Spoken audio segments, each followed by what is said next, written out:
नमस्कार मेरे दोस्तों, स्वागत है आपका आज के हमारे YouTube चैनल में। दोस्तों आज की वीडियो में आपको लेके आई हूँ एकादशी को लेकर। दोस्तों आज की वीडियो में मैं आपको बताने जा रही हूँ श्रावण शुक्ल प्रतिपदा एकादशी की कथा। तो आइए दोस्तों शुरू हो जाए मेरे साथ। युधिष्ठिर बोले, हे मधुसूदन, श्रावण शुक्ल पक्ष की एकादशी का क्या नाम है, सो कृपा करके मुझसे कहिए। श्री कृष्ण बोले, हे राजन, प्राचीन समय में महिष्मतिपुरी में महिजीत नाम का राजा राज्य करता था। इसके पुत्र नहीं था, इससे उसको राज्य से सुख नहीं मिला। बिना पुत्र के इस लोक और परलोक में सुख नहीं है। पुत्र की प्राप्ति के लिए उपाय करते हुए उस राजा का बहुत समय बीत गया, परंतु पुत्र उत्पन्न नहीं हुआ।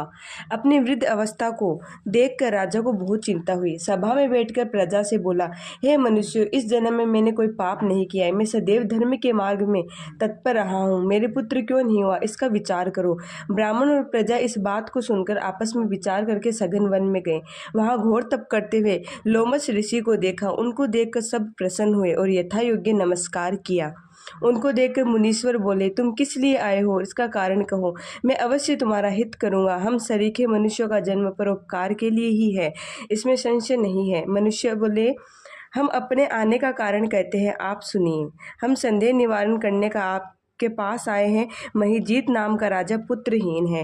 हे ब्राह्मण, हम उनकी प्रजा है। उनको बिना पुत्र को देखकर उनके दुख से हम दुखी है। सो दृढ़ विचार करके हम तप करने को यहाँ आए हैं। हे द्विजोतम, उनके भाग्य से ही हमको आपका दर्शन हो गया है। बड़ों के दर्शन से ही मनुष्य का कार्य सिद्ध हो जाता है। हे मुने, ऐसा उपदेश दीजिए जिससे राजा के पुत्र हो। उस राजा के पहले जन्म का वृत्तांत ध्यान करके मुनि बोले, पहले जन्म में यह निर्धन और क्रूरता के क्रम करने वाला वेश्य था। एक गांव से दूसरे गांव में जाकर व्यापार करता था। एक समय ज्येष्ठ मास के शुक्ल पक्ष में द्वादशी के दिन मध्याह्न के समय गांव की सीमा पर प्यास से व्याकुल हो गया। वह सुंदर जलाशय को देखकर जल पीने का विचार किया। वहां हाल के ब्याई गो बिछड़े समेत जल पीने को आई।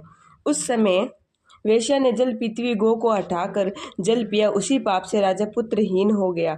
वे मनुष्य बोले, हे मुनि, पुराणों में सुना जाता है कि पुण्य के प्रभाव से पाप दूर हो जाता है, इसलिए पुण्य का उपदेश दीजिए जिससे पाप का नाश और आपकी कृपा से इनके पुत्र हो। लोमश ऋषि बोले, श्रावण शुक्ल पक्ष में पुत्रदा नाम की एकादशी प्रसिद्ध है। उसका व्रत विधि पूर्वक करो, रात्रि में जागरण करो, उसका निर्मल पुण्य राजा के पुत्र होगा। लोमश ऋषि के वचन को सुनकर उनको प्रणाम करके अपने घर को चले गए। श्रावण आने पर जब सब लोगों ने राजा सहित श्रद्धा पूर्वक व्रत किया, द्वादशी के दिन अपना पुण्य राजा को दिया। पुण्य के देते ही रानी ने गर्भ धारण किया। प्रसव का समय आने पर सुंदर पुत्र उत्पन्न हुआ।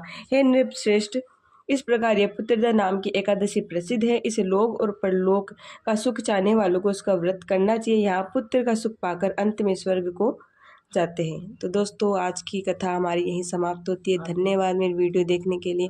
मेरे चैनल को लाइक और सब्सक्राइब नहीं करना भूलें और ऐसे ही और वीडियो देखने के लिए मेरे चैनल को ज़रूर सब्सक्राइब कीजिए। धन्यवाद।